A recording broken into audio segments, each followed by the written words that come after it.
bonjour. Allô, merci d'être au balado L'Art et le Show, bienvenue. Merci beaucoup de l'invitation, ça me fait vraiment plaisir que vous ayez pensé à moi pour cette saison 2. Ouais. Certainement, moi je disais à tout le monde, j'étais vraiment excitée de te recevoir, puis je disais, c'est la saveur du moment. Là. Comme on a dit dans la saison 1, on a reçu la queen du lip-sync, Oui. Ariel Charrel, Oui. on reçoit le king du lip-sync, je dois dire. Merci. On m'attribue rarement ce titre, mais je le prends parce que je pense que j'ai fait mes preuves là, sur les réseaux sociaux.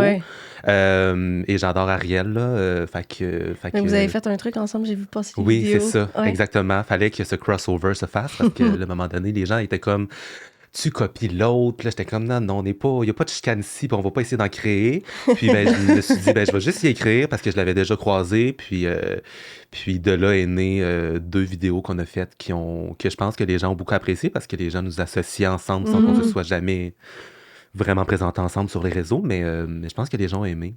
Ben oui. Puis ça enlève le côté, justement, les gens qui veulent partir des chicanes quand il n'y en a pas. Oui, là. c'est ça. Là, j'étais comme, non, là, c'est pas vrai que je vais commencer à faire une controverse ici là, avec Ariel, qui est une amour sur 2 pattes. Là.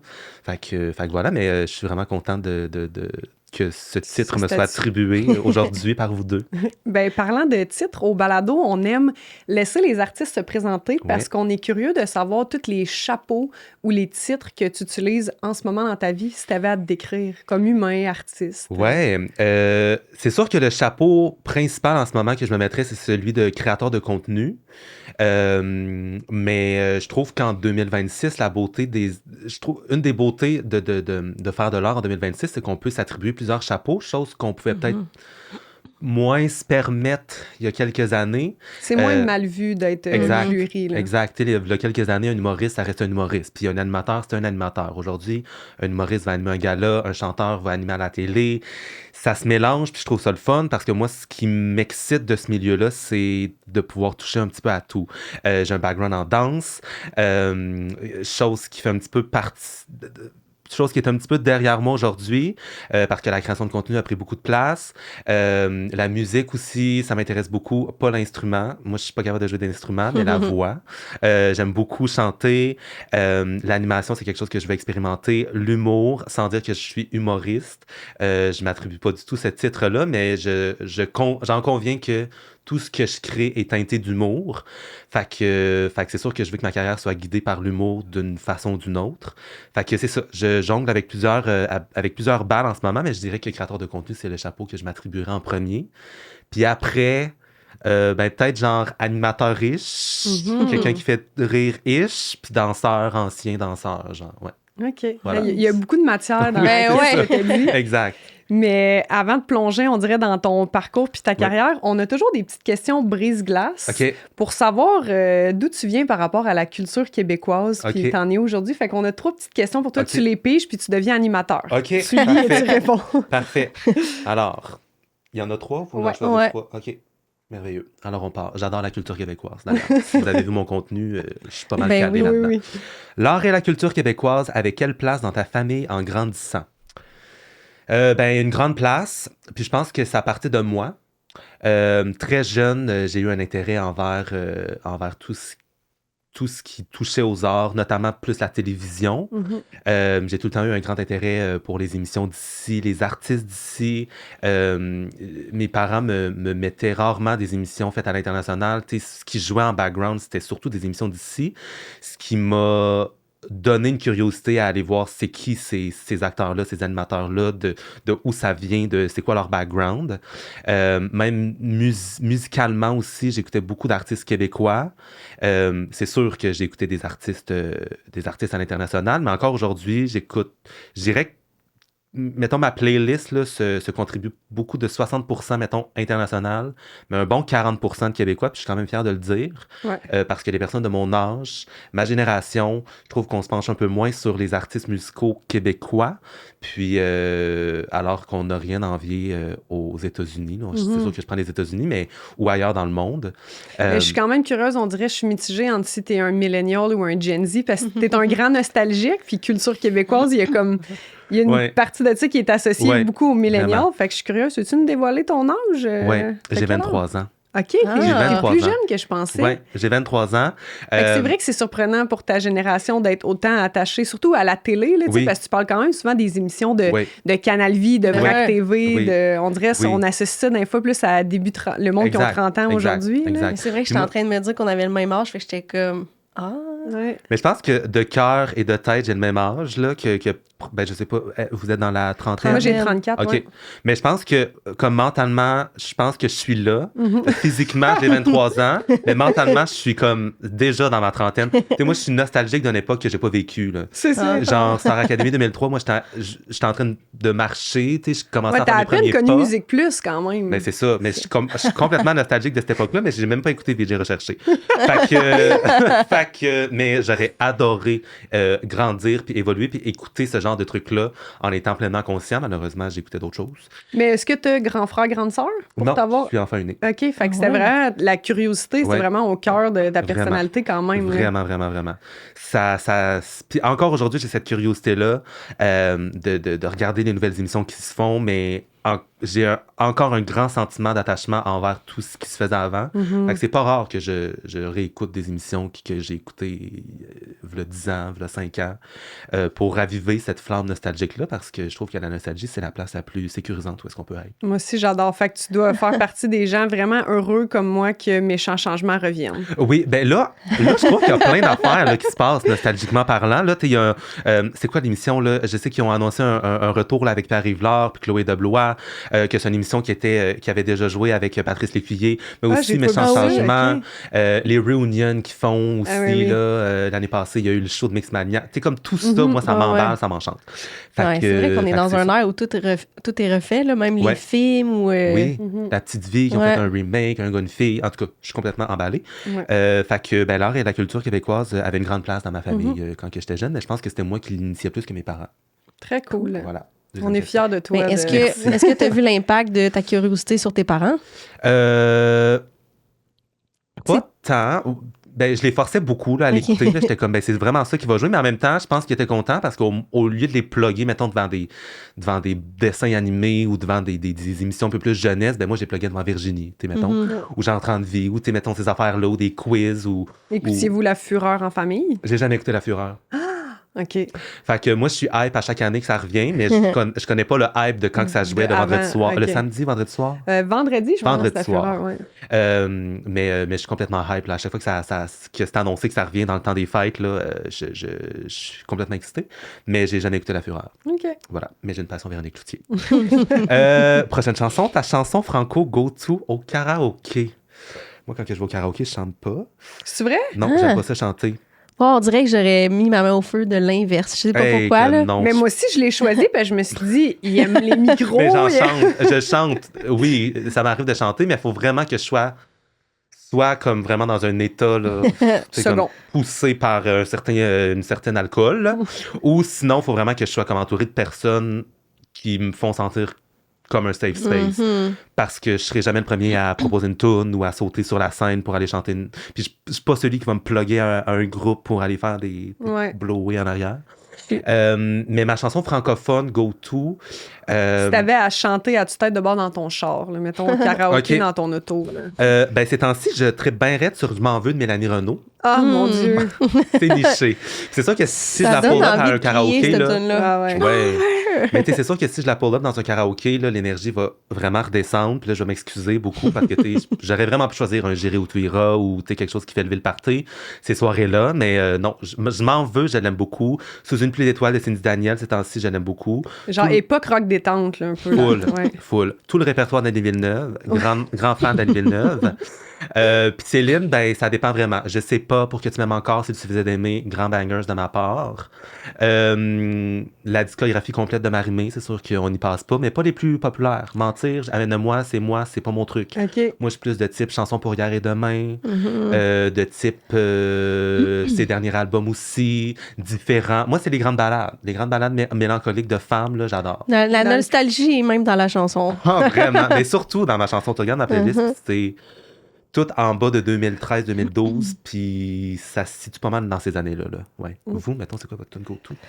Ben moi, j'ai la même état que toi, là, comme faut que je sois dans un safe space, puis où vraiment ça brosse, là, tu sais, je vais pas être comme, ouais, on va au karaoké, là, tu sais. Ouais. Mais dernièrement, j'ai beaucoup chanté, mais parce que j'ai découvert des endroits où c'est des pièces où t'es juste avec tes amis. Puis là, j'étais comme, nice, il y a pas d'inconnus, puis on est juste entre amis, puis là, j'ai beaucoup chanté, mettons. Absolument.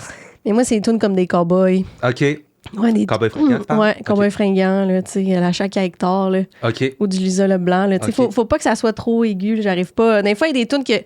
J'ai essayé une tune de Québec Redneck, là, j'ai failli m'évanouir parce que ça prend beaucoup de souffle, là, cette chanson, là, mais... C'est sûr.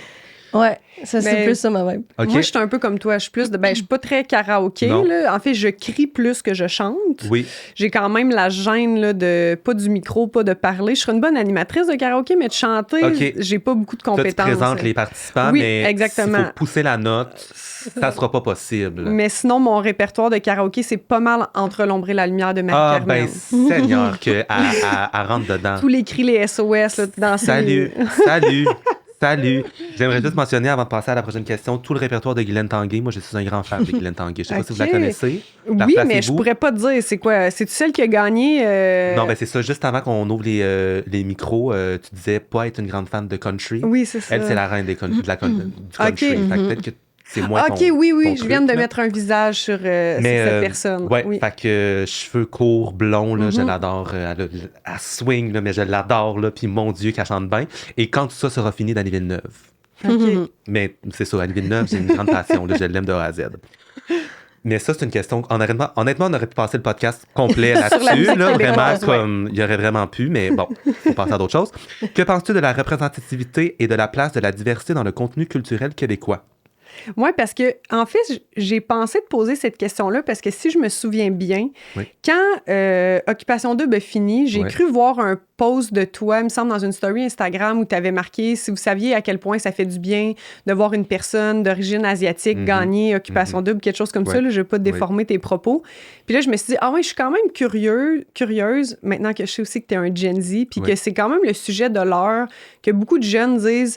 On s'identifie pas au contenu culturel, on se voit pas. Puis là, dans ma tête, je me dis, ben c'est sûr, je suis une blanche privilégiée, mais je suis capable de comprendre c'est quoi parce qu'il y a certains sujets que je m'identifie pas. Là. Moi, toutes les séries qui ont été basées sur maison, famille, couple hétérosexuel, monogame, tout ça, les schémas de couple, je peux voir qu'il manquait de représentativité sur la diversité amoureuse, structure de couple. Mais la diversité culturelle, moi, c'est pas un problème que j'ai à m'identifier. Fait que j'étais curieuse de savoir, toi, en ce moment, le contenu culturel québécois, tu t'identifies-tu à ça? T'arrives-tu à... Ben, de plus en plus, je vois l'effort de mettre plus de diversité dans nos productions, mais il y a encore beaucoup de chemin à faire. Je sens encore qu'on coche des cases, ce qui est triste, de dire, bon, ça me prend une personne plus size, ça me prend une personne asiatique, ça me prend une personne noire, ça me prend une personne autochtone. Comme, je sens encore qu'on coche ces cases-là, mais au moins, c'est plate à dire de même, là, on prend le risque de prendre des personnes qui sortent un petit peu du cadre conventionnel ou de cette boîte. Mais c'est vraiment important pour moi. Là. Mettons, moi, mettons qu'on prend la dernière saison d'Occupation Double. C'est une femme asiatique qui a remporté. Moi, j'avais jamais vu un homme ou une femme asiatique être un modèle de réussite ou quelqu'un qui peut remporter quelque chose. J'ai jamais vu quelqu'un qui me ressemblait être un modèle de beauté aussi. Ça m'a beaucoup validé. Vraiment, puis j'imagine que ça fait le même effet ou un effet similaire pour des personnes qui me ressemblent ou des personnes d'une autre ethnicité. Mais il y a encore beaucoup de travail à faire, mais au moins le travail est engendré, la roue tourne, mais je pense qu'on pourrait...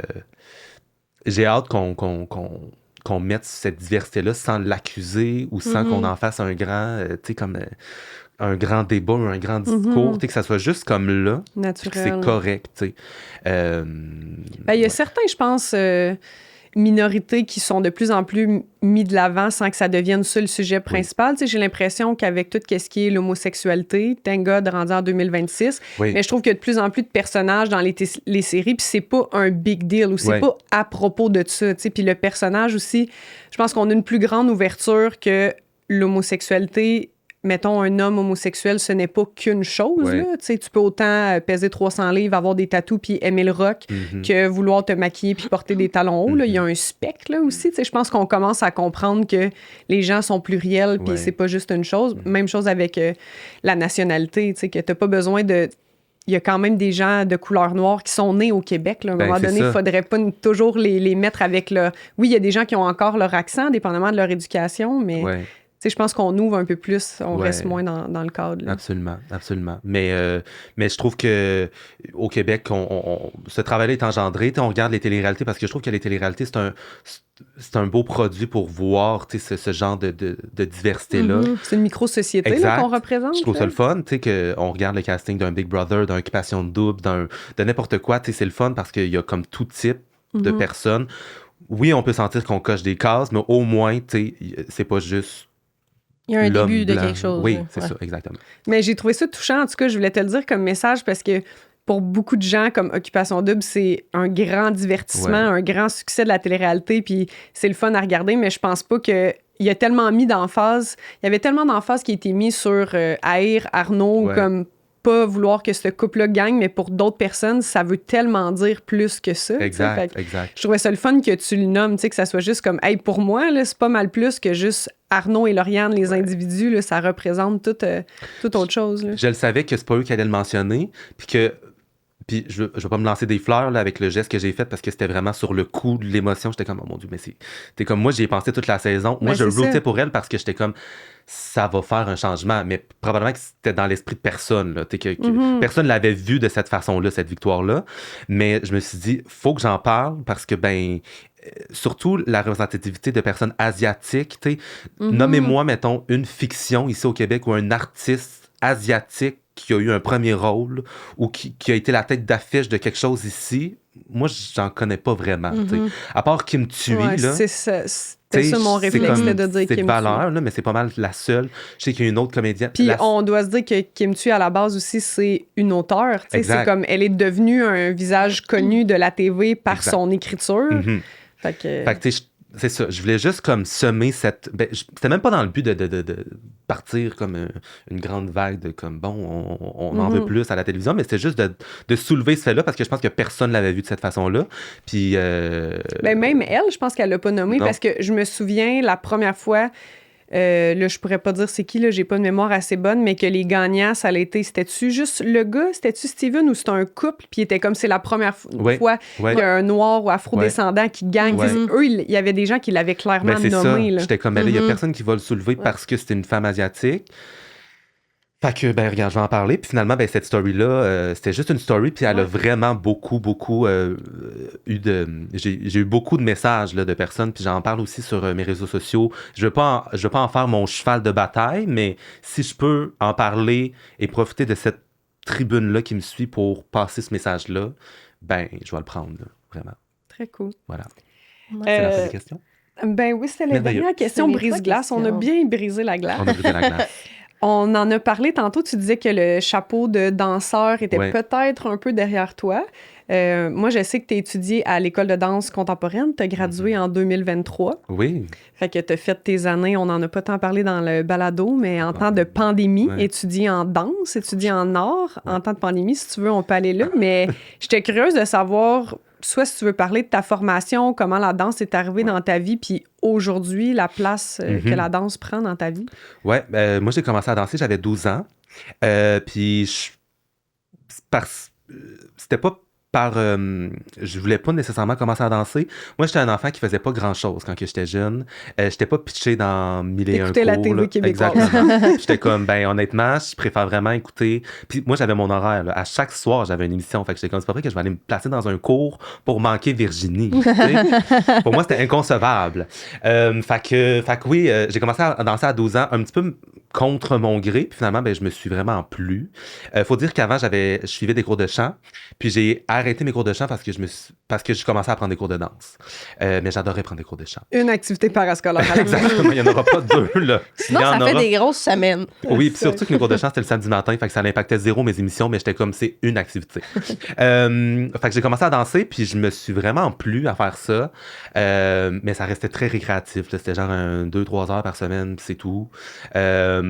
on faisait de la technique, je comprenais rien de la technique, je regarde des vidéos de moi dans cette époque-là, puis on regarde ça avec une main en face, là, puis t'es comme, c'est cringe, comme les jeunes disent. Puis je me rappelle qu'à la fin de ma deuxième année en danse, pas au cégep, là, mais en secondaire 2, parce que j'ai commencé à danser en secondaire 1, j'avais été voir un spectacle à l'École de danse contemporaine de Montréal. OK. En ne sachant pas du tout, moi, je suis quand même curieuse. Parce que tu viens-tu de Sorel? Je viens de Sorel. Quand même. Moi, je viens juste de l'autre bord de l'eau, de Berthier. OK. Saint-Ignace. Oui, Saint-Ignace de Loyola. Parce que je m'en dis, c'est quand même fascinant que c'est ton école de loisirs qui t'avait mis en lien entre aller voir le spectacle de l'école de danse. En fait, cette année-là, il y avait deux danseuses qui avaient déjà dansé dans la troupe dans laquelle j'étais, qui venaient d'entrer à l'école. OK. Fait que tout le monde allait les encourager. Puis moi, j'étais comme, je vais suivre, même si je sais pas c'est qui que je m'en vais encourager, mais je vais suivre. Puis je suis tombé en amour avec cette pièce-là. Je me souviens qu'il y avait une pièce d'Annie Gagnon, puis il y avait il faisait-tu Marie Chouinard? En tout cas, il y avait il y avait 3 pièces, puis j'étais tombé en amour.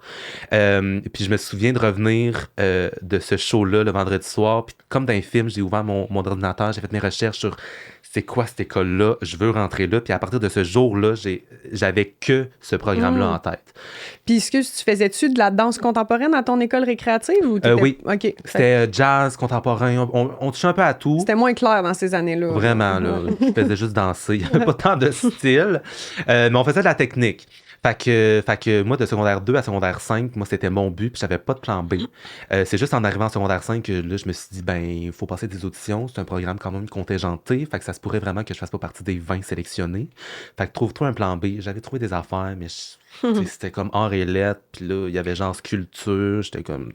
t'avais-tu considéré les decks en danse ou pour toi... Parce que je sais qu'il y a beaucoup de jeunes que dans le coin ici, c'est soit le DCM ou je vais pas en danse. C'est qu'on dirait que l'idée du deck en danse en transition est comme moins valorisée. Et pourtant... on m'avait parlé de Drummond, on parlait moins, on m'avait parlé de... C'est quoi, Saint-Laurent qui avait danse? Saint-Laurent, Montmorency. J'avais regardé théâtre musical à Lionel Groux parce que j'aimais danser, j'aimais chanter aussi, j'aimais les comédies musicales, mais j'étais comme... Il fallait un examen de partition, de lire de partition. J'étais comme, non, je comprends rien de ça. Mais c'est comme si je le savais que je rentrais, puis c'est pas par fausse modestie, mais je le savais que je rentrais. Fait que j'ai fait des auditions, puis je suis rentré la première... J'ai juste passé des auditions une fois, puis je suis rentré dès la première... fait que t'es rentré après le secondaire. Exact. C'est quand même rare, parce que le DCM, c'est quand même très contingenté comme programme. Fait que la plupart des gens vont au cégep en danse, puis après rentrent à la DCM. Mais je suis rentré du premier coup. Puis la première année, je me souviens, c'était comme Juilliard. J'étais comme, hey, I made it, là. Excuse-moi, là. Mais en même temps, c'était complètement confrontant parce que moi, je revenais d'une formation de je danse 2 heures par semaine.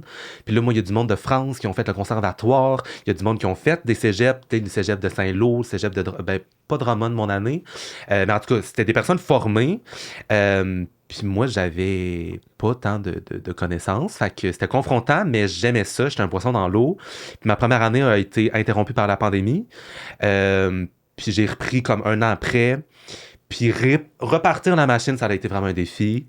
C'est toi qui as décidé de te retirer ou toute votre année a été mise sur pause? Non, eux, ils ont continué. Moi, je me suis dit, tant qu'à faire 1 année à danser dans des carrés, puis pas avoir de contact, je vais prendre mon année off, 2020-2021. Fait que j'ai continué mes cours de base. Tous mes cours de danse étaient mis sur pause. Fait que c'est comme si j'ai fait ma formation en 4 ans. OK. Puis avez-vous fait des formations en art? Ouais, j'ai fait un DEC en théâtre. OK. Puis un DEP en photo. OK.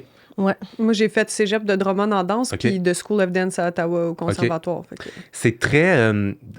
je sais pas si c'était comme ça pour vous, là, mais c'est très du lundi au vendredi, de 8h à 5h. Ouais. Mm-hmm. Moi, ça, là, je pense que c'est ça qui m'a... Je pense que c'est ça qui a tué un petit peu la flamme. OK. Surtout que quand je suis revenu pour ma 2e et ma 3e année, je savais que tout ce que j'apprenais à l'école, c'était pas le type de carrière de danseur que je voulais faire. Moi, ce qui m'allumait, c'était les variétés. C'était le monde commercial. Puis c'est pas ce qu'on faisait à l'école. L'école de danse contemporaine de Montréal, je mise vraiment sur le mot contemporain. Moi, il fait des traversées où est-ce qu'on fait la couleur bleue, puis comme on est comme là, on pige une carte, puis là, fais juste la toucher, puis peut-être que tu vas sentir quelque chose, puis danse ce que tu ressens. Moi, je suis comme... Hein? De quoi, là, que je touche, puis là, faut juste que je ressente quelque chose, puis là, je danse à partir de ça. Là, ça va faire partie de notre pièce finale. Non, là. Moi, je suis full dans, comme, tu me montres une séquence de 8-8, puis genre, je vais te le faire, le 8-8. Dis-moi les détails, puis les petits trucs, je vais te le faire. Mais là, ça devenait trop expérimental. Trop abstrait, ouais. Puis surtout, les chorégraphes avec qui j'ai travaillé, c'était très ça. Oui, parce que quand tu étais allé voir le show, tu étais quand même tombé en amour. Tu sais, si tu dis que c'était du Annie Gagnon, Marie Chouinard, oui, ça reste dans une physicalité, mais c'est quand même très contemporain comme proposition. Oui. Tu avais aimé le produit final de la chorégraphie, exact. Mais tout le processus de, je vais mettre des guillemets, de devenir un grand artiste en danse. C'est ça. Moi, là, tu t'identifiais pas à cette approche-là. Vraiment pas. Puis, je regardais tout le monde autour qui était comme... ça travaille en moi. Je suis comme... Ça, c'est le rouge pour moi. Oui, je suis comme... Pour vrai, la gang, il faudra qu'on m'explique. Je comprends pas ce qu'on fait en ce moment, puis ça me parle pas pantoute. Fait que je pense que ça l'a tué un petit peu la flamme. J'ai continué en sortant de faire des contrats de danse ici et là, jusqu'à il y a moins d'1 an. Là, j'ai fait mes derniers contrats de danse. Le commerçant. Mais t'as-tu réussi à t'épanouir dans ces 4 années-là où tout le long, t'es un peu en mode hey, je le fais pour avoir mon diplôme puis pour aller chercher de la technique, mais en bout de ligne, mon Dieu, que c'est pas le milieu que j'ai envie de travailler. Ben, ma deuxième année, j'étais beaucoup dans OK, là, je me convainc. Okay. C'est ce que j'aime. Puis, deuxième année, on a eu quand même des bons chorégraphes. Chose qui était le fun, puis des chorégraphies, des pièces qui me rejoignaient un petit peu plus, qui étaient plus dans la physicalité, j'ai travaillé avec une Stacy Desilliers, j'ai travaillé avec un Parts and Labor. Probablement, j'invite les gens à faire leur recherche, là, parce que c'est des noms qui, probablement, pour la majorité des personnes qui vont écouter ça, sonnent comme extraterrestres, là, mais je vous invite pour nous, dans notre milieu, c'est tout le monde sait exactement. mais dernière année, là, c'est un running gag avec certains membres de ma cohorte, mais j'étais comme, je pense qu'à chaque semaine, à la fin, le vendredi, j'étais comme, moi, c'est ma dernière semaine. C'est ma dernière semaine, je pars. Je revenais le lundi matin. Puis je finissais la semaine, puis j'étais comme, hey, non, moi, ça sera ma dernière semaine. Puis là, je revenais, puis j'étais comme, puis shout out à tous mes membres, à toute ma cohorte là, qui ont été patients avec moi, là, parce que ma dernière année, là, j'ai l'impression que j'ai rampé là, pour me rendre à la fin. Puis à la fin, là, quand j'ai reçu mon diplôme, j'ai pleuré, mais c'était pas genre, oh, yes, I made it, genre, comme fierté, c'était plus comme, oh, fin! Je quitte. Mais j'ai rien contre l'école. J'encourage les gens à poursuivre leurs rêves.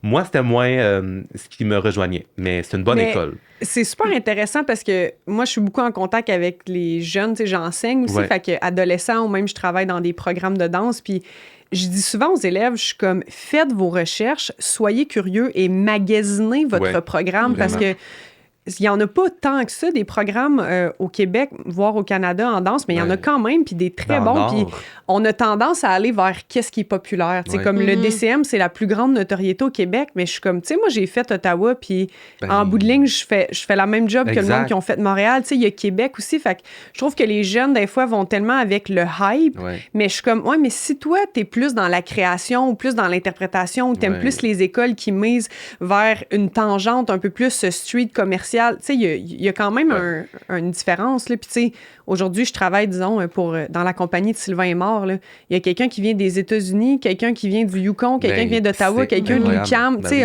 si tu veux vraiment, ce que je veux dire, c'est que l'école que tu as faite, ça va rien changer en bout de ligne. Ben non, là. Mais ton parcours va être différent si tu n'as pas aimé ton école ou que c'était moins approprié pour toi, tu sais. Mais moi, je trouve aussi qu'à l'école, tu sais, quand on se faisait souvent demander qu'est-ce que tu veux faire dans la vie, mais rarement demander quel style de vie tu veux. Tu sais, c'est pas parce que, mettons, tu fais « Ah, moi, j'adore la bouffe, je veux faire genre, créer des recettes. » Puis là, tu réalises que t'es tout le temps au restaurant du soir puis t'as plus de vie. Tu sais, il y a comme une espèce de clash, des fois, entre l'envie de faire ce métier-là, mais au final, c'est pas tout ça qui fit avec ton beat de vie ou ton... Ouais, le type de contrat, comme tu disais, versus... Fait que là, t'es en train de créer, penser à l'émotion, mais...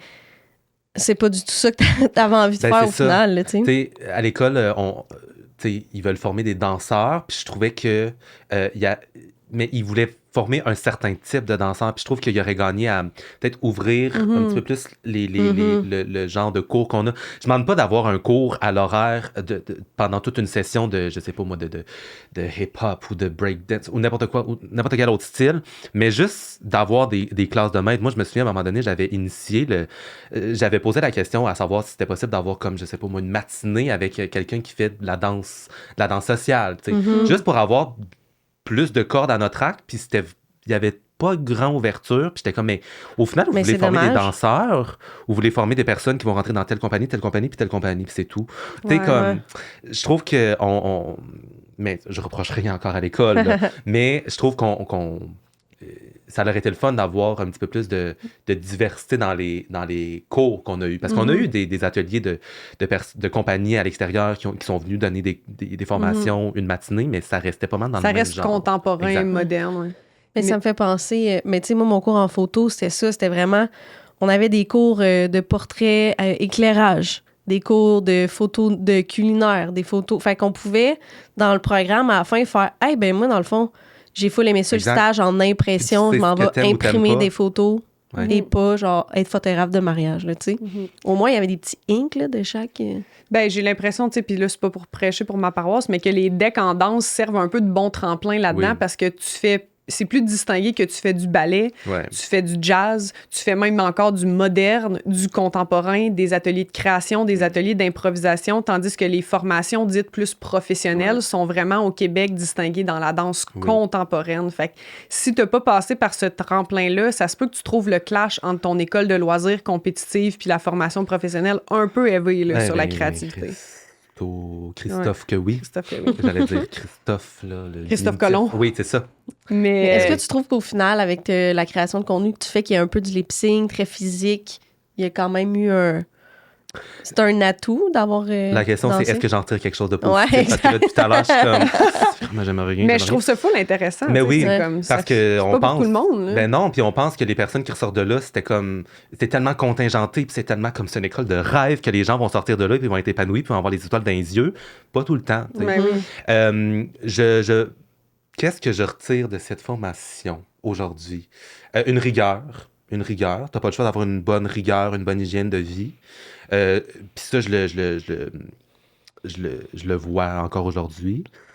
Oui, dans cet aspect créatif-là, je vois un petit peu d'influence de choses que j'ai vues à l'école. C'est ça. Mais beaucoup la rigueur. Parce que t'as pas Oui, la discipline. Vraiment ça. Puis je sais que c'est quelque chose qui était souvent soulevé à l'école, d'avoir une bonne rigueur, une bonne discipline. Puis je pense que notre cohorte, principalement, on en avait une très bonne. On s'entendait super bien entre nous. Puis j'ai encore des super bons liens avec certains d'entre eux. Évidemment, il y a quelques personnes que j'ai perdu de vue, mais oui, la rigueur, je pense que c'est ce que j'ai retenu plus que... Mais tu sais, je vais dire, j'irais retourner faire une classe de maître, là, ou une classe technique, là, puis je suis comme, ça serait dégueulasse. Mais j'ai envie de rebondir sur ce que tu t'es dit au début, parce que je trouvais ça full intéressant. Quand tu parlais de tes chapeaux, qu'en bout de ligne, t'aimais tout ce qui impliquait l'humour ou tout ce qui avait une tangente humoristique. Puis je me suis dit, c'est intéressant, ça me fait penser à Simon Boulris quand il s'est dit que son chapeau, c'était créateur de joie, c'est ça? Dans le sens qui était comme pour lui, si la joie est au cœur de la création, peu importe le chapeau ou la posture, en autant que la joie était là. Puis je me suis dit, c'est intéressant, c'est-tu pour ça que tu as décroché un peu de la danse? Parce que c'est pas nécessairement une discipline artistique dans laquelle on retrouve beaucoup l'humour. Il y a des propositions, là, ceci dit, en danse contemporaine qui sont plus théâtrales, humoristiques, mais en bout de ligne, la danse reste très sérieuse. Surtout la danse contemporaine, souvent, on associe ça à des trucs plus dramatiques, plus politiques, plus engagés. Puis même dans la danse commerciale, c'est rare que les danseurs sont mis de l'avant comme étant des gens drôles. Oui, on peut être dans le divertissement, mais on est plus dans l'esthétique. On est beau et belle, on fait des beaux mouvements. Mais l'humour dans la danse... Ben, c'est drôle parce que à l'école, j'ai eu des processus où est-ce que l'humour était mis de l'avant. Il y a des pièces quand même très drôles qu'on a faites, puis j'avais beaucoup de difficulté à me prêter au jeu. Moi, j'aime dire qu'il y a un Tommy Lee, mettons, avant que j'aille commencer à faire de la création de contenu, et un Tommy Lee après que j'aille fait de la création de contenu. Dans le sens où le Tommy Lee avec qui vous parlez en ce moment, que vous voyez aujourd'hui, je veux pas dire que c'est zéro le Tommy Lee qui était à l'école, mais je me suis beaucoup ouvert, je me suis beaucoup dégêné, j'étais beaucoup gêné à l'école, beaucoup renfermé, puis je pense que je me suis beaucoup restreint parce que c'était parce que j'étais entouré de personnalités fortes. Fait que oui, on a touché un petit peu cet humour-là à l'école, mais je me laissais pas plonger là-dedans. Mais c'est vrai que ce qu'on a fait, c'était, puis là je généralise, là, c'était très lourd, c'était très... intellectuel. Puis on dirait que je recherchais beaucoup de légèreté là-dedans, chose que je retrouve beaucoup avec ce que je fais aujourd'hui. peut-être que c'est pour ça aussi. Les contrats aussi commerciaux que j'ai faits, oui. Parce que tu as eu des gigs quand même à TV, chanteur. Tu sais, tu as fait ces genres de contrats-là. Ouais. Mais ça restait très. Mais je pense que c'est ma personnalité qui fait en sorte qu'aujourd'hui, je m'épanouis plus dans ce que je fais artistiquement parlant. Chose que je faisais peut-être moins il y a quelques années quand j'ai fait ces contrats de danse-là. Je serais curieux de faire ces contrats de danse-là que j'ai fait, mettons, chanteur masqué, Zénith. Ben, Zénith, c'est plus récent, là, mais ou Star Academy, aujourd'hui, en ayant la confiance que j'ai. Parce que je pense que je me laisserais peut-être plus aller. Je pense que j'embarquerais plus dans les personnages qu'il fallait jouer. Je me souviens, chanteur masqué, il fallait jouer un certain personnage, puis on dirait qu'on me donnait souvent la note de comme... Mais il manque quelque chose. J'étais comme, je suis désolé. Genre, je comprends ce que tu veux, mais c'est comme, il y a comme un blocage. Non, c'est ça. Puis quand tu as commencé à faire des vidéos, mettons, c'est quoi le petit élément déclencheur? Tu as fait, OK, je tourne ça, puis c'était une idée que tu as fait, il faut vraiment que je fasse l'idée, ou ça te travaillait, puis à un moment donné, tu t'es lancé? Le déclic, c'est quand j'ai fait mes vidéos. Je pense que c'est, je suis seul, moi, quand je fais mes vidéos. Fait que c'est sûr que c'est plus facile de se laisser aller quand on est seul. Puis je pense que je me laissais aller dans ce côté volubile-là, dans ce côté plus drôle ou plus humoristique-là. Puis, j'en ai tellement fait de vidéos qu'à un moment donné, j'ai apporté ce côté-là un petit peu plus dégêné dans ma vie, devant d'autres personnes, devant mes amis, devant d'autres artistes, dans des événements. Puis ce qui a fait en sorte qu'aujourd'hui, je suis plus... dans ta best glow-up era. Exact. Mais oui, ça m'apporte beaucoup. La création de contenu, là... ça nourrit ta personnalité au quotidien. Vraiment. Puis je le vois, là, mes amis sont comme... T'es plus lumineux, t'es plus... c'est ça, tu te laisses plus aller, tu t'exprimes un peu plus... Il y a encore du chemin à faire, puis je serai jamais celui qui va monter sur la table pour faire un show, là. Mais c'est drôle en plus, parce que mon deuxième carton ici, j'ai marqué personnalité. Vie, introverti, réseau, extraverti. Ah, c'est ça, oui. Parce que, tu sais, on se connaît pas tant que ça, là, même si on gravite des fois dans le même milieu, surtout avec la danse. Mais souvent, je te croisais à des shows, à des événements, puis tu sais, on avait toujours le sourire dans les yeux facile. On se regardait de genre, on s'accuse, on s'en est qui. Mais je me disais toujours, hey, il y a de l'air gêné, il y a de l'air. Puis là, je te vois ces réseaux sociaux, puis je suis comme, tout le monde doit dire, sors au bar avec nous autres, puis divertis-nous. Dans la vie de tous les jours, moi, je suis quelqu'un de très discret, là. Puis c'est drôle parce que j'ai écouté l'épisode avec Ariel, puis elle disait la même chose. Oui. Je suis très... je prends très peu de place, moi, mettons, dans un souper, là, si on va souper ensemble, là, moi, je pourrais ne pas parler de A à Z, et pour moi, c'est normal. OK. Comme c'est normal. Puis là, les gens vont se demander, es-tu correct? Vas-tu bien? Il n'y a pas l'air d'avoir du plaisir ici. Puis moi, je suis le genre de personne qui pourrait partir en sauvage. Moi, je pars, puis je dis bye à personne parce que c'est comme trop confrontant juste de dire bye. Ouais. Genre, socialement, je suis comme anxieux socialement, mais devant ma caméra, quand on me voit sur les réseaux sociaux, c'est vrai que je suis très volubile, puis je me laisse aller tout. Puis je reçois beaucoup le commentaire sur les réseaux sociaux de comme, hey, je veux tellement être ton bestie, on devrait tellement passer une soirée ensemble. Je suis comme, peut-être que tu vas frapper ton mur, on passe une soirée ensemble, parce que peut-être que je vais être plus plate que ce que tu penses. Les gens s'attendent à ce que je sois, mettons, la même personne. Qu'est-ce qu'ils voient de t'arrives au resto avec tes perruques, t'es comme bonsoir. Oui, c'est ça. Puis que je parle, puis que je sois drôle, puis que je rebondisse, puis que références nostalgiques ici, puis joke, puis... c'est comme les humoristes, là, quand ils sont comme... T'as l'impression que tu l'as vu sur scène, c'est ton ami, puis dans la vie, t'es comme... Mais là, sois drôle. Ouais, non, ça demeure un personnage. C'est drôle sur les réseaux sociaux. Oui. C'est toi, c'est ta créativité, c'est tes idées, c'est ta personnalité. Tu te distingues, mais t'es quand même en personnage. Moi, j'attends de recevoir le commentaire de « Hey, je l'ai croisé à l'épicerie, puis il avait l'air bête. Hein? » C'est sûr que je vais le recevoir, puis comme je vais rire quand je vais le recevoir, parce que... c'est clairement un chapeau que je me mets. C'est sûr que si je vais dans un événement PR... C'est sûr que je vais être plus volubile, mais si tu me croises à l'épicerie dans un surgelé, peut-être que comme je serai pas tant volubile, puis je vais avoir ma capuche à la tête, je vais être comme, tu sais, plus ténébreux, puis mais comme tout le monde, là. Fait que, mais oui, c'est vrai qu'il y a un Tommy Lee artiste, puis Tommy Lee dans la vraie vie, mais le Tommy Lee dans la vraie vie, le Tommy Lee comme artiste n'est jamais bien loin du Tommy Lee dans la vraie vie. C'est juste que je serais pas capable d'être ça 100% parce que je serais brûlé au bout d'une heure de vie. Là. Puis, parlant de les réseaux sociaux, création de contenu, je sais pas si c'est trop indiscret d'aller là, mais je serais quand même curieuse si tu veux nous donner un peu d'infos sur comme ton quotidien en ce moment. Tu sais, parce que dans le sens, tantôt, je disais à Émilie, j'étais comme, pour vrai, je sais pas si en ce moment, il travaille comme dans un café, si un autre job, est-ce qu'il vit des réseaux sociaux, tu sais. Puis moi, je disais, j'avais l'impression que c'est ça, tu sais, la danse, t'avais de moins en moins de gigs, tu prenais de moins de contrats. Puis t'es tellement présent puis viral sur les réseaux sociaux, c'est malade. Mais je pense qu'il y a toujours quand même un aura de mystère pour monsieur, madame, tout le monde, même pour moi, d'être comme, ben, je sais pas, comment de la création de contenu. Moi, là, je regarde des créateurs qui sont établis, puis je fais comme, ils sont capables d'en vivre. Parce que, tu sais, je vois pas tant de pubs. Puis je sais pas comment ils pourraient en vivre. Ben, mon quotidien, oui, je continue à enseigner la danse parce que j'adore enseigner. OK, fait que t'enseignes la danse. Oui, je continue ça. C'est la seule chose qui me lie à la danse parce que le médium d'enseignement, ben, je sais que tu le fais, là. Moi, voir un élève évoluer, là. Moi, j'ai la chance d'en suivre dans une école secondaire, fait que je les suis de septembre jusqu'à mai-juin, là, et de voir l'évolution, pas juste en danse, juste au niveau humain, comme, je suis complètement attaché. Secondaire, quelle heure? Tu sais, début secondaire, toutes tâches confondues? Ben, j'ai un petit peu plus de 3, 4, 5, mais oui, j'ai pas mal tout le range de 1 à 5, mais ça gravite pas mal autour de 3, 4, 5, qui est l'âge ingrat, là. T'es comme, oh mon Dieu, je mets des tests, je suis dégueulasse, ça me tente de rien faire. Puis de voir qu'ils ressortent de mes cours avec un sourire, je suis comme, ils ont tellement de distractions pour qu'ils ressortent du titre avec comme l'air bête. Puis là, de les voir sortir avec un sourire, ça me remplit. Est-ce qu'ils t'ont vu sur les réseaux, les élèves? Ben, c'est sûr que ça doit contribuer énormément à leur appréciation. Là, Ben, je pense aussi que je suis proche en âge aussi avec eux, tu sais. Je ressors beaucoup de référents qu'eux ont. Mais oui, c'est sûr que ça l'aide, là, du fait qu'ils me voient sur les réseaux sociaux, là. Mais pour revenir à la question de mon quotidien.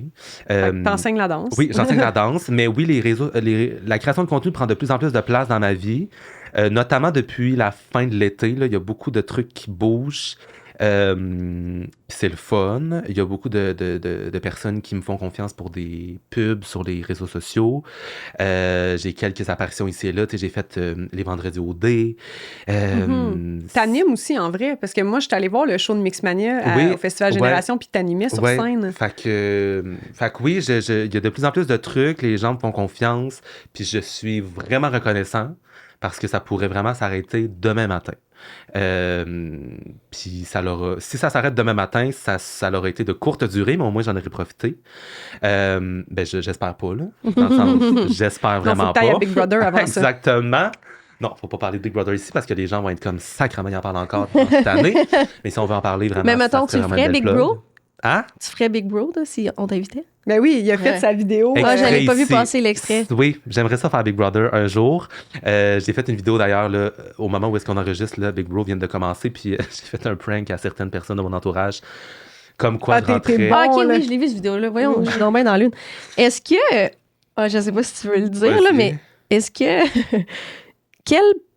Quel type de joueur tu penses que tu serais, mettons? Ou tu veux pas dire ça puis que le monde le voit pour la fois que tu vas le faire? Quel genre de joueur? Moi, c'est sûr que je gagne pas cette game-là, c'est sûr. Je pense pas avoir les aptitudes sociales pour me rendre jusqu'à la fin. Cela dit, je pense que je serais un petit underdog. Je pense que je me rendrais... Moi, j'ai toujours dit que si je faisais Big Brother, je me rendrais jusqu'à la semaine 6. Je sais pas pourquoi 6, mais je me rends jusqu'à la semaine 6. C'est sûr que je suis pas le premier out parce que je prends pas beaucoup de place. Je serais pas un joueur up front. Je serais pas genre un Jérémy Demé ou genre une Tammy Verge. Écoutez-vous Big Brother? Ouais, j'écoute. C'est des noms pitchés en l'air. Ben moi, j'ai jamais écouté Big Brother, mais je connais les gens que tu nommes, par exemple. Parfait. Mais ceux qui étaient all over the place au début puis sont partis la première semaine. Je serais pas genre une tempête au début puis genre une grande gueule. Mais je pense que parce que je suis un petit peu trop discret, les gens seraient comme c'est pas une menace, mais ils jouent pas. Ouais, mais oui. Moi, je pense que je performerais dans les confessionnaux. Je serais vraiment bon dans les confessionnals. C'est ça, mais un peu comme Liliane, là, tu sais. Mais Liliane s'est rendue loin, mais il y avait beaucoup de... Dans Maison adore, mais nous, comme public, on l'aimait vraiment beaucoup parce qu'elle donnait tout dans les confessionnaux, mais genre stratégie sociale-wise, elle était passée avec le monde. Moi, je serais le genre de joueur qui dormirait pas la nuit. Je serais tout le temps en train de chercher où la pièce cachée. Je serais sur tous les coins de mur. Je pèserais sur tout pour savoir c'est où la petite planche pour le petit tunnel. C'est sûr que je verrais des signes partout, genre vraiment partout.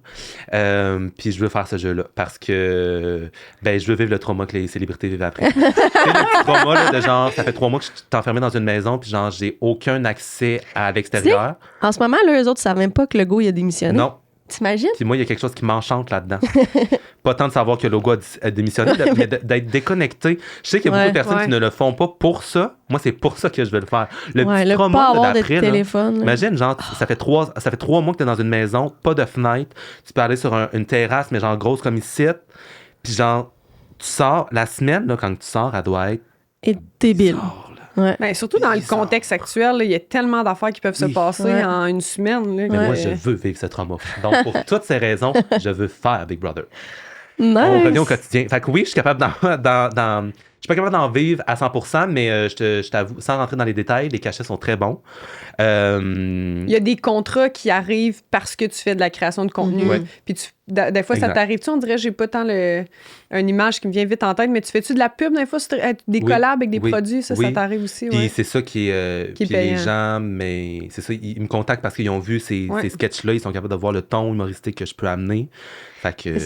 Comment t'approches la pub? Est-ce que tu as des règles où tu dis je prends juste tel genre de compagnie ou t'es comme le monde qui m'approche? Tu sais, parce que des fois, ça peut être... tu sais, la pub, c'est payant. Oui. Mais des fois, ça peut aller contre nos valeurs, tu sais. Ça serait facile d'en prendre, puis surtout dans les débuts, ça serait facile de dire oui à tout. Parce qu'un peu comme en danse, mais un peu comme en théâtre, là, tu sais, comme, je veux tellement juste faire ça que comme... un peu ratchet. Exact. Mais moi, c'est vraiment important de dire oui à des choses qui vont me parler. C'est comme, est-ce que je suis fier de promouvoir ce truc-là? Oui, bon, ben correct. Ou si, mettons... c'est pas nécessairement le produit que je suis fier de mettre de l'avant, mais est-ce que, mettons, l'approche avec laquelle ils le font est nice? Est-ce que le concept qu'ils me proposent est nice? Est-ce qu'ils me laissent aussi la liberté de créative de mon concept? Oui, bon, ben, je vais embarquer. Est-ce que tu as un gérante qui t'aide avec ces types de contrats-là? J'ai une agence, que je salue, que j'adore, qui m'aide à négocier ces trucs-là. Est-ce que c'est elle qui est venue vers toi ou moi, ça m'intéresse quand même parce que je pense qu'on se connaît pas tant que ça, mais on se rejoint sur beaucoup de points. Là, moi aussi, tout ce qui est animation, surtout à travers la médiation culturelle, c'est une voie qui m'intéresse. Puis je suis comme, mettons, toi, c'est-tu toi qui t'es mis activement à chercher un agente ou c'est elle qui est venue vers toi? C'est eux qui sont venus vers moi au printemps de 2025. On est déjà en 2026. Printemps de 2025.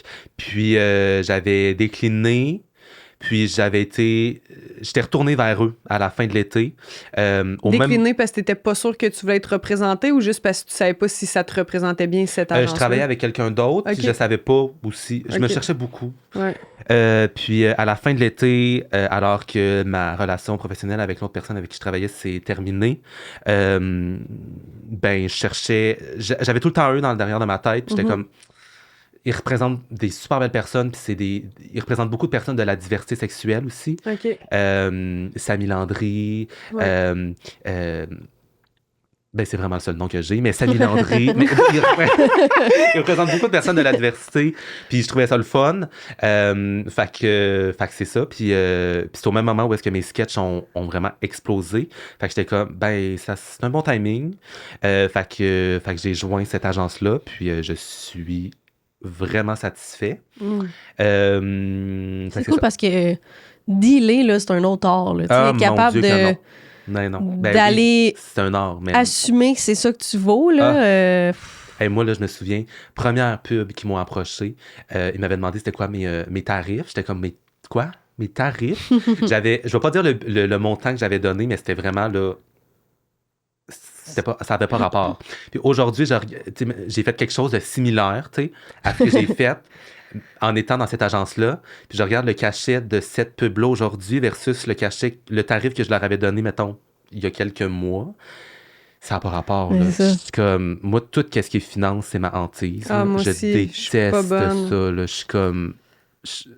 Mais en même temps, oui, tu vaux quelque chose, ton talent vaut quelque chose, mais on dirait que je suis pas capable de proposer quelque chose qui a du bon sens. C'est pas évident. Oui, vraiment pas. Fait que ça m'enchante pour cette raison-là d'être dans cette agence-là pour qu'eux négocient tout ce qui est finance et cachet et rémunération. Puis moi, je m'occupe de tout ce qui est créatif et concept et tout. Puis tu sais, c'est pas évident de le faire à base, mais il y a aussi une différence entre... Moi, mes amis me poseraient des questions sur comment ils chargent, puis vu que c'est pas moi... je serais plus, non, c'est ça que tu vaux. Ouais. T'sais? Puis après ça, là, je me ferais demander la même affaire, puis il faudrait que je parle de moi. Je serais comme, ben c'est ça que je vaux. Tu sais, comme le ton. Exact. Mais c'est parce que moi, on dirait... Je vais parler pour le milieu de la danse. Je trouve que c'est encore c'est de moins en moins, mais il y a encore un tabou là, au niveau de parler des chiffres. On se fait pas tant éduquer par rapport à ça. Puis, je trouve ça quand même le fun quand on a des contrats UDA en danse parce qu'au moins, il y a des conventions collectives puis des grilles tarifaires qui évoluent avec tes années de graduation. Fait que tu peux négocier puis dire, ben moi, ça fait 8 ans que je suis sortie de l'école, je devrais être au palier 3 puis négocier. Mais je trouve que pour tout ce qui est l'enseignement en danse, il y a tellement des décalages immense entre un prof et un autre. Puis on dirait que j'ai toujours en dedans de moi la foi que les gens vont me donner ce que je vaux, puis qu'ils vont me donner à la hauteur de notre budget, genre. On avait déjà parlé de ça, je me rappelle, mais les c'est parce que moi, ça m'est arrivé souvent de demander quelqu'un à des gens de qui je suis proche, puis qui me valorisent, puis qui sont comme, t'es tellement une bonne pédagogue, puis qui me valorisent, puis qui me comparent, puis qui sont comme, mon Dieu, tu sais, il y a du monde qui charge plus cher que toi, puis leur classe, c'est pas comme ça. Fait que je suis comme, non seulement vous me donnez le crédit du temps de recherche, puis de contenu, puis mais après ça, j'entends, c'est ça, tu sais, c'est pas rare que je finis un contrat, puis je suis comme, toi, t'as eu combien dans cet événement-là? Puis je suis genre, oh, tabarnak, c'est genre le double de ce que moi j'ai eu. On dirait, moi, dans ma tête, je me dis, le monde a une enveloppe budgétaire de 500, il book 2 profs à compétences égales. Si donnez-nous 250 pièces chaque. Pourquoi moi j'ai eu 150 puis elle a eu tout le reste, tu sais? Juste parce que j'ai... Puis là, le monde, ils vont me dire, c'est à toi de négocier. Je suis comme, mais je trouve ça poche qu'on soit pas capable d'être dans la transparence ou...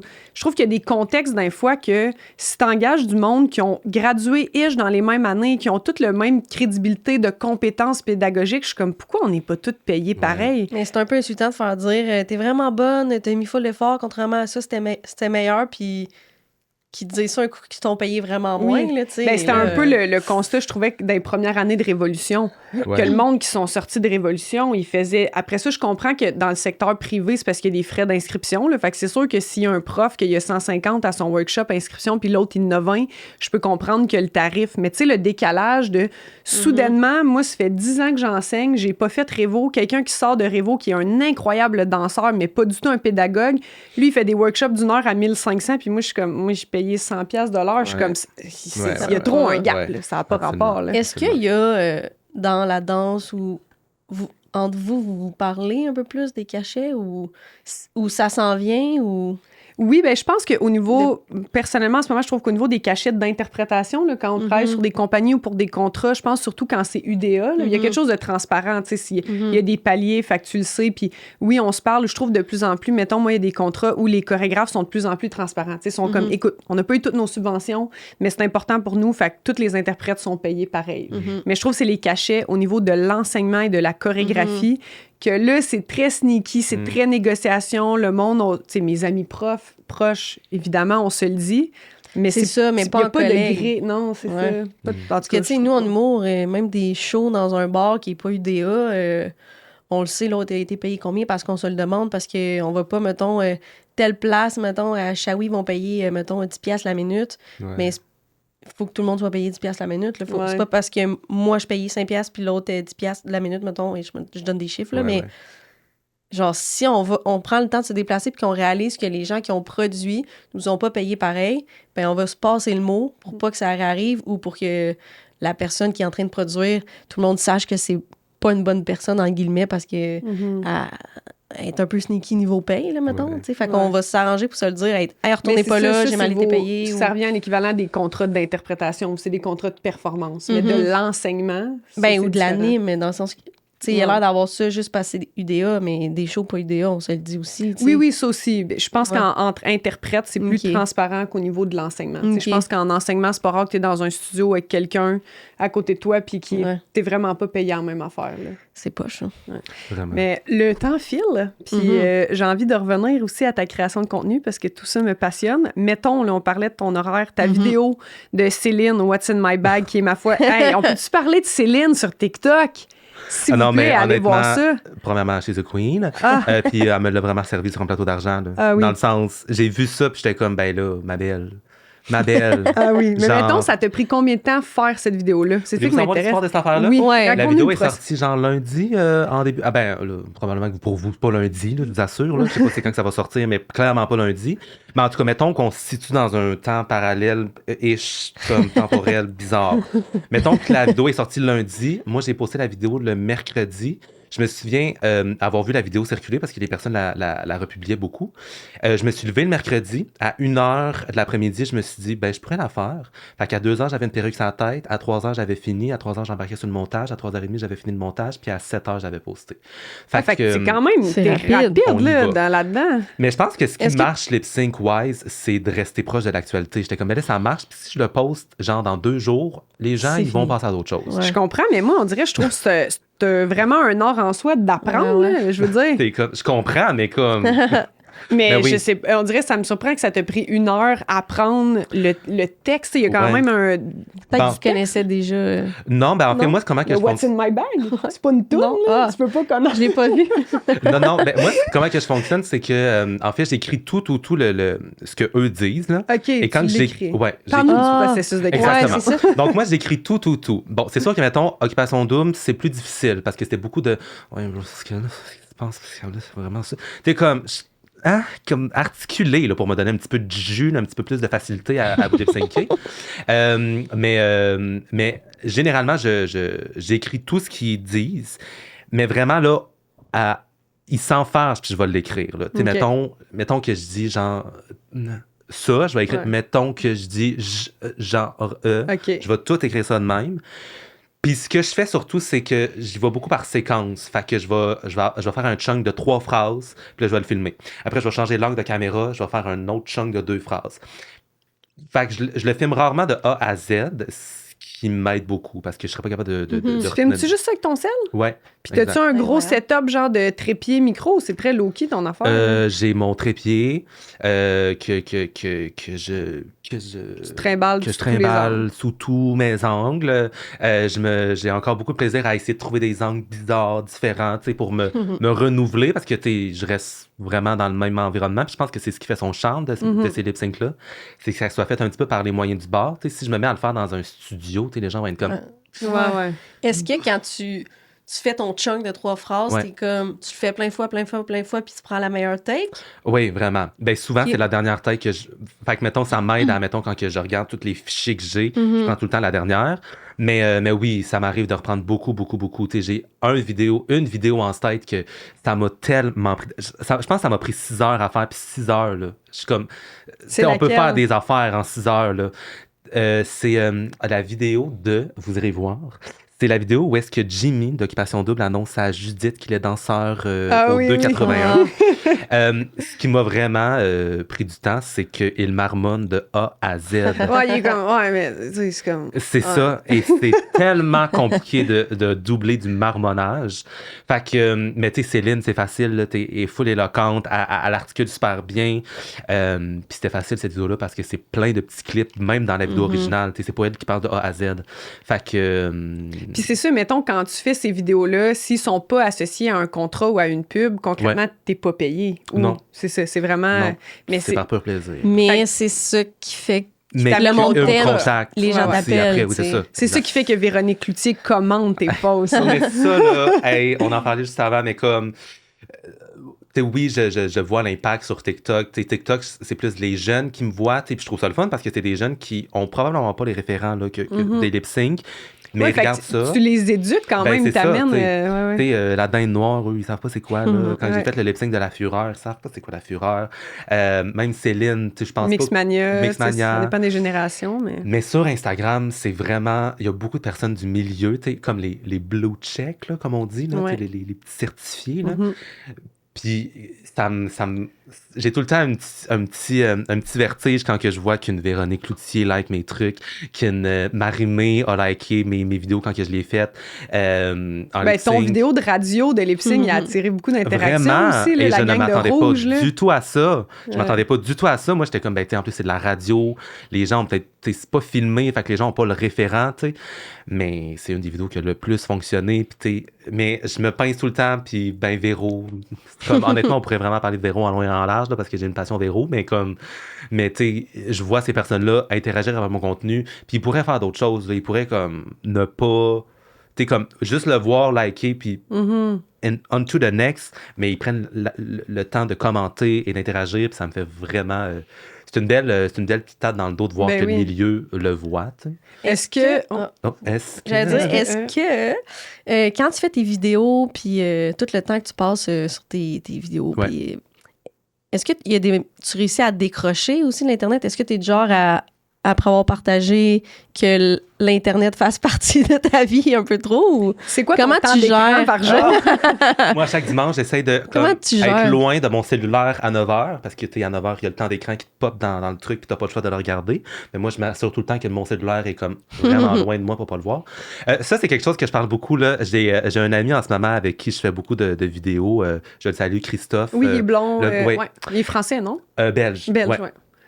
Puis, on fait de la création de contenu ensemble, puis on s'en parle souvent, tu sais, de est-ce que, mettons, ça vient jouer dans notre tête, là, le nombre de likes, le nombre d'abonnés. Puis, ça serait de mentir de dire que ça joue pas dans ma tête, de voir, une vidéo marche moins. Puis la pression de productivité, là, tu vois une nouvelle vidéo virale, t'es comme, shit, j'ai-tu le temps dans mon horaire cette semaine de la reproduire parce que je vais passer à côté. J'étais comme...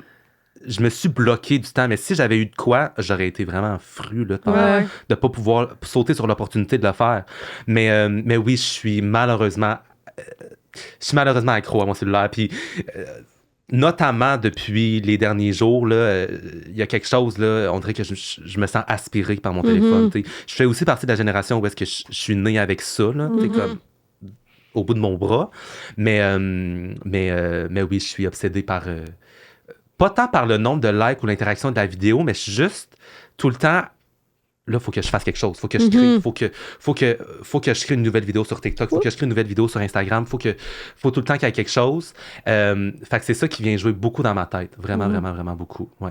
Puis, avant d'aller dans notre petite conclusion de recommandation, tu sais, tantôt, tu as dit, Véronique Cloutier, je pourrais parler d'elle. Tu sais, tu sembles être fan. Est-ce qu'elle le sait? Parce que tu me sembles être quelqu'un, tu sais, justement, on l'a vu avec ta vidéo de Big Brother, qui manifeste beaucoup puis qui rêve beaucoup. Puis moi, j'admire ça. J'admire ça, les gens qui nomment haut et fort, c'est mon rêve, moi, je veux faire ça. Parce que je pense que dans la vie, si tu gardes tous tes rêves puis tes objectifs pour toi, il n'y a personne qui est au courant autour de toi. Fait qu'il n'y a personne qui peut t'élever. Puis en même temps, manifester. Oui, manifester. Puis en même temps, tu es super, je pense, dans la reconnaissance puis dans la gratitude. Fait que c'est quoi ton rapport en ce moment? T'es-tu en mode, genre, tu slides d'un DM à tout le monde puis tu manifestes? Ou c'est quoi tes buts, là, pour les prochains?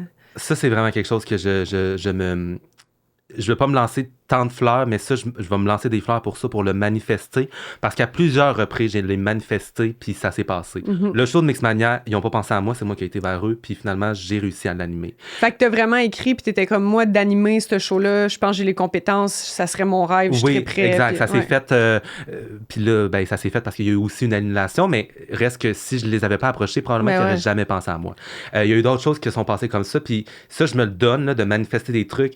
La vidéo de Big Brother, je le manifeste, puis j'ai pas peur parce que je me dis, au pire, là, ben, c'est pas cette année, ça sera l'année prochaine. Si c'est pas l'année prochaine, ça sera ailleurs, mais au moins, ils le sauront. Puis s'ils me veulent pas, ben, c'est correct. Puis comme demain matin, ils vont se lever, puis ils vont l'avoir oublié là, que moi, j'en ai parlé. T'sais. Mais au moins, ils le savent. Tu pourras pas dire, tu pourras pas te faire dire dans 5 ans par quelqu'un de la prod, ah, ben là, avoir su, on n'était pas au courant que ça t'intéressait. Exact. Fait que oui, tu sais, pour revenir à Véro, tu sais, moi, c'est un rêve là, de travailler avec cette femme-là. Je la trouve A1, je la trouve professionnelle, mais au goût du jour encore. Puis, je le manifeste beaucoup de travailler avec elle. C'est sûr que je n'y ai jamais dit. Là, je l'ai croisée quand j'étais dansée à Zénith la saison passée. Je l'avais croisée, puis elle m'avait... je pense qu'elle m'avait reconnue. Peut-être qu'elle va dire non, je suis juste vraiment de même avec mon staff, là. Mais je pense qu'elle m'a reconnu parce qu'elle m'a dit « Hey, ma fille, t'écoutes beaucoup sur les réseaux sociaux. » Puis hier soir, je suis revenu de la répétition de Zénith en journée. Puis au souper, j'ai dit à ma fille que tu dansais, puis elle était super excitée. Puis j'étais comme, premièrement, vous parlez de moi au souper, genre, excuse-moi, comme... Mais oui, moi, je crois beaucoup à ce manifesting. Big Brother, travailler avec Véro, c'est sûr que, j'aimerais ça faire la radio avec Véro, j'aimerais ça faire Zénith, comme je veux travailler autour de ces personnes-là. Si j'ai quelque chose que je veux vraiment faire, il n'y a pas tant de choses que je veux vraiment faire, En ce moment, je pourrais te nommer 2 rêves professionnels que j'ai vraiment, vraiment, vraiment qui prédominent tous les autres. C'est quoi? Big Brother puis Véro? Ou... Big Brother, puis j'aimerais beaucoup travailler avec Véronique Cloutier, mais vraiment plus sous la forme de Véronique et les Fantastiques. OK. À la radio. Mais t'animes pas à la radio, d'ailleurs, il me semble, j'avais vu des capsules de toi dans une certaine radio où tu faisais... Oui, j'ai fait quelques capsules radio, puis ça aussi, c'est quelque chose que j'ai manifesté, puis finalement, ça s'est passé. C'est quel poste? C'est incroyable, ça. CIME, dans les Laurentides, qui est un show du matin. J'ai fait quelques présences, mais j'ai adoré.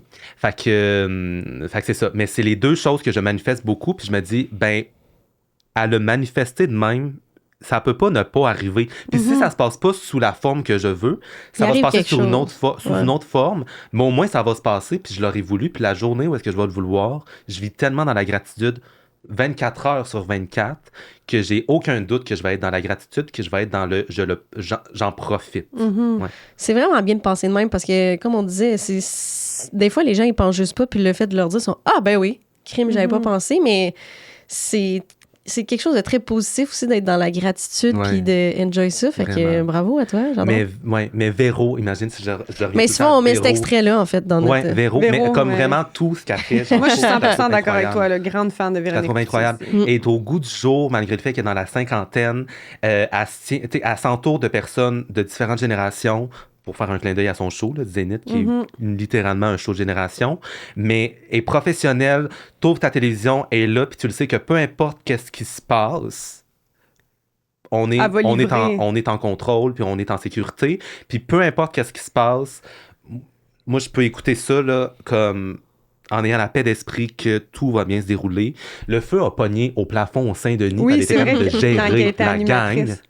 Mais elle est aussi tellement accessible, je trouve, comme personne. Oui. Tu peux t'identifier à elle, même si, en vrai, non, avec la vie qu'elle a. Mais, puis pour moi, Véronique Cloutier, c'est vraiment quelqu'un qui représente l'essence d'une Québécoise aussi, au niveau du discours, des intentions, du mode de vie, tu sais, c'est très... Puis elle a l'air fondamentalement gentille. Ben oui, c'est ça. Puis je l'ai croisée, tu sais, j'ai travaillé 2 jours avec, là, tu sais, c'est pas gros, mais, tu sais, je veux dire, elle a quand même pris le temps de me parler et tout, puis de venir me saluer, tu sais, chose que, moi, j'ai fait des contrats de danse, j'ai fait chanteur moi, j'ai nommé la prod.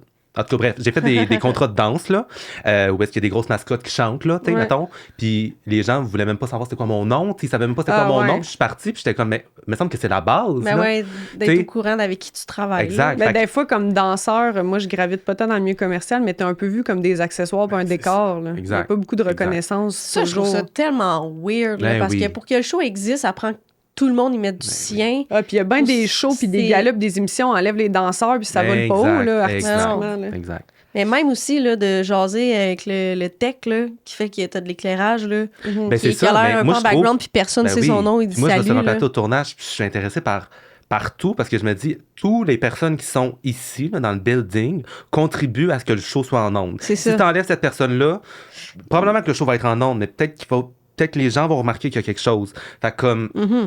be nice with everyone. Puis je trouve que Véro est nice. T'sais, elle pourrait vraiment s'entorcher puis rester dans sa loge jusqu'à temps que le direct commence, puis repartir chez eux après. Là. Mais comme elle prend le temps de venir saluer chaque personne. Puis comme son regard locked in mind, je l'ai encore dans ma tête. Nice. Véro. Hey, il nous reste 1 minute en rafale. Tes recommandations culturelles du moment, que ce soit un show, un artiste à découvrir, qu'est-ce qui t'inspire, qu'est-ce qui t'habite en ce moment, puis qu'est-ce que tu veux nous recommander? Ben, je sais pas si c'est une recommandation culturelle, mais moi, c'est plus un appel aux jeunes. Je veux lancer un message aux jeunes. Vas-y. De s'intéresser aux artistes musicaux québécois, pas juste de leur génération, mais de toute génération. Ça serait facile qu'un jeune de mon âge, de la Gen Z, s'intéresse à un Fred, à une Charlotte Cardin, évidemment, à une Billy Dupage, à une Catherine Sans Regret qui a shiné à Star Academy. Puis ce sont toutes et tous des artistes que je respecte et que j'adore. Mais on dirait que j'ai envie de leur dire de s'intéresser aussi aux artistes qui ont pavé le chemin pour que les artistes qui chaînent aujourd'hui puissent rayonner sur des plateaux ou sur les plateformes d'écoute. J'en ai nommé plein, là, tantôt, on n'est pas obligé de les renommer, là, mais tu sais, de s'intéresser, je sais pas moi, une Marjo, s'intéresser à une Marie-Carmen, s'intéresser à une Marie-Denise Pelletier, s'intéresser à un Bruno Pelletier, à une Céline, Chris, elle vient toujours bien d'ici, là, dans le sens... Puis on l'oublie des fois qu'elle vient d'ici, mais c'est quand même notre joyau de Charlemagne, là, notre rossignol. Une Ginette Renault, ou ça peut être des artistes un peu plus récents, comme une Marie-Mé aussi. Je sais pas si les jeunes d'aujourd'hui trippent autant sur Marie-Mé, puis elle a tellement fait avancer. Oui, je Pierre pense... Lapointe, comme il y en a plein, puis souvent, je ressens un gap. Puis je parle aussi à la génération plus vieille de s'intéresser aussi aux artistes plus jeunes. Exact. Ça va dans les deux sens. Toutes les boomers qui étaient comme, c'est qui la fille qui a gagné toutes les... en parlant de Lou Adrienne Cassidy, j'étais comme là, pour vrai, là, c'est vous autres qui dormez en dessous d'une roche, là, c'est pas des débiles qui l'ont nominé. Exactement. Mais dans le fond, ce qu'il faut faire, c'est que quand tu auras le temps, tu nous envoies un screenshot de ta playlist québécoise Spotify. Ben, j'en ai une disponible là, que les gens ont commencé à télécharger, fait que vous allez voir. Ah, ben là, on va la mettre. Puis il y a plein, ça va des colocs à Annie Villeneuve, parce que grande fan d'Annie Villeneuve, d'ailleurs. À n'importe quoi. Ginette Renault, en passant par du Lou Adrienne Cassidy. Fait que, puis je trouve ça le fun d'ouvrir une playlist, puis de passer de ces styles-là à d'autres. Puis les époques, changer d'époque. Exactement. Faut que les générations se mélangent là, pour que le monde soit meilleur. Vraiment, bravo. Vraiment. C'est ça qu'on vient de dire. Hey, Tommy Lee, merci tellement d'avoir été avec nous. On aurait pu parler, continuer pendant des heures. On te suit sur les réseaux sociaux. Moi, c'est ça ma recommandation culturelle québécoise. Oui, pour des sketchs, des lip-sync, des vidéos humoristiques et des stories spontanées où est-ce que je parle de tout et de rien. Merci. Merci à vous.